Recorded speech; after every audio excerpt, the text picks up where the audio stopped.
Good morning, St. Francis, and good morning, people of God. It is Tuesday, the 9th day of September, 2025, Tuesday of the 23rd week of the year, the 23rd week in Ordinary Time. It is also the day in which we honor the memory of St. Peter Claver, a 17th century Jesuit living in the 1600s, who was a great missionary and minister to the peoples of Colombia, especially the enslaved peoples of Colombia, became an advocate for them, a protector for them, and somebody who fought for justice for the peoples brought from Africa to serve the plantations that primarily silver plantations, I believe it was, or silver mines, or silver things that silver industry that was happening or that was discovered in Colombia, and that was benefiting the Kingdom of Spain and things like that. St. Peter Claver fought for the rights and again the better treatment of those people who were working as slaves, and so he becomes a patron saint of Colombia itself, but a patron saint of also all African American peoples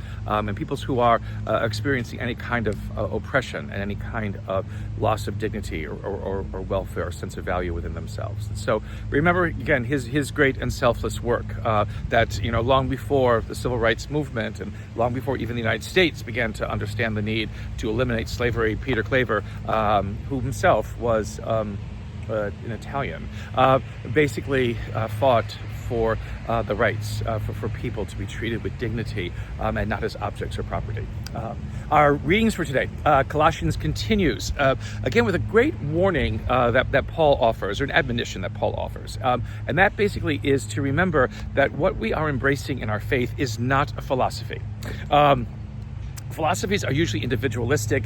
Groups of people can embrace them, yes. But a philosophy is something that is individualistic and many times is based upon whim or fancy. That's the thing, is that it's not necessarily based, it can be based on some empirical evidence, maybe to some extent, but the reality of it is that you design your own way to live. You design your own way of life, and others may find it attractive and adapt to it and whatever it is, but it isn't based upon anything more than your own fancies or whatever it is that you want to experience, whatever it is that you want to think is important or valuable. And so noticing the difference.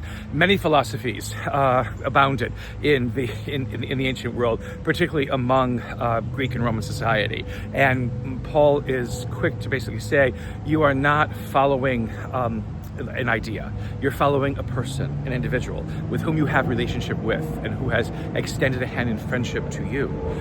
That's always, again, a key to understand. And because of this person and what this person is able to accomplish in our life, this Christ who is crucified yet risen, who lives forever, who has the power to send his Spirit to allow us to embrace more about who and what we are and what we are to become and what it is that it lies in store for us, that these kinds of realities and these kinds of truths are not something to be confused with, personal agendas or personal platforms or whatever it is that sometimes, we think are the way in which society operates, or the only options that we have as human beings. To be a part of something that is this Christian movement is to embrace a new way of thinking and a new way of being, which delves more deeper into our humanity than any personal philosophy ever could. Which is again where we run into this problem of those again who are spiritual and not religious. Again, it's better to say that it's not religion that embraces us, but again the understanding of faith, this sense not of rules and regulations as religion so many times paints us with, but the idea of relationship and the importance of relationship and building and sustaining those relationships so that the hope again that Christ promises us can be yearned for and longed for and even experienced in this life that we live now. In Luke's Gospel, we've moved into chapter 6. We didn't get the beginning of it because we were celebrating Mary's birthday yesterday, but the beginning of Luke chapter 6, Jesus goes up into a mountain to pray, and now he comes down from the mountain to a level plain. And so begins the setup of the Sermon on the Plain, in which Jesus will give, as we will see, hopefully, as we will see, he gives the basic building blocks of what it means to be a part of this great movement that is the gospel, that is the good news.